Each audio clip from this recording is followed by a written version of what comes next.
മാത്യു കുഴൽനാടൻ സർക്കാർ ഭൂമി കയ്യേറി മതിൽ നിർമ്മിച്ചതായി വിജിലൻസ് കണ്ടെത്തൽ. ഭൂമി രജിസ്ട്രേഷനിലും ക്രമക്കേട് കണ്ടെത്തിയിട്ടുണ്ട്. 1000 ചതുരശ്രയടി വിസ്തീർണമുള്ള കെട്ടിടം രജിസ്ട്രേഷൻ സമയത്ത് മറച്ചുവെച്ചു.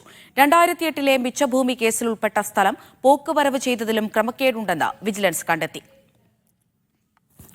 റിനു ശ്രീധർ കൊച്ചിയിൽ നിന്ന് വിവരങ്ങൾ നൽകും. റിനു, ഇന്ന് മാത്യു കുഴൽനാടന്റെ മൊഴിയെടുത്തിട്ടുണ്ടായിരുന്നു വിജിലൻസ് സംഘം. ഇപ്പോൾ എന്തൊക്കെ കണ്ടെത്തലുകളിലേക്കാണ് വിജിലൻസ് എത്തിയിരിക്കുന്നത്? അമൃത, ഇന്നുച്ചയ്ക്ക് 12 മണിയോടെ തൊടുപുഴ മുട്ടത്തെ വിജിലൻസ് ഓഫീസിൽ വിളിച്ചു വരുത്തിയാണ് മാത്യു കുഴൽനാടന്റെ മൊഴി രേഖപ്പെടുത്തിയത്.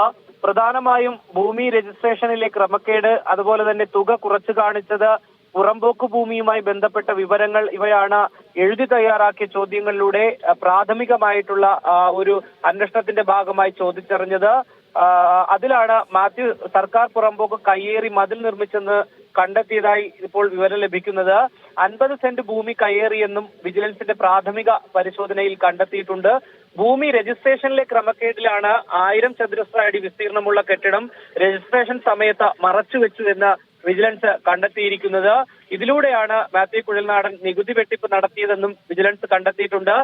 മറ്റൊന്ന്, റിസോർട്ട് ഉള്ളത് 2008-ലെ മിച്ചഭൂമി കേസിൽ ഉൾപ്പെട്ട സ്ഥലത്താണ്. പക്ഷേ ഈ മിച്ചഭൂമി അന്ന് രജിസ്ട്രേഷൻ നടത്തിയപ്പോൾ ഈ ഭൂമി മാത്യു കുഴൽനാടന്റെ കൈവശമായിരുന്നില്ല. അതുകൊണ്ട് തന്നെ മിച്ചഭൂമി രജിസ്ട്രേഷൻ നടത്തിയതിൽ മാത്യു കുഴൽനാടന് പങ്കുണ്ടോ എന്ന് കണ്ടെത്താൻ വിജിലൻസിന് ആയിട്ടില്ല. എന്തായാലും കേസ് നിലവിൽ രജിസ്റ്റർ ചെയ്തിട്ടില്ല, FIR രജിസ്റ്റർ ചെയ്തിട്ടില്ല. മാത്യു കുഴൽനാടൻ പ്രതിയുമല്ല.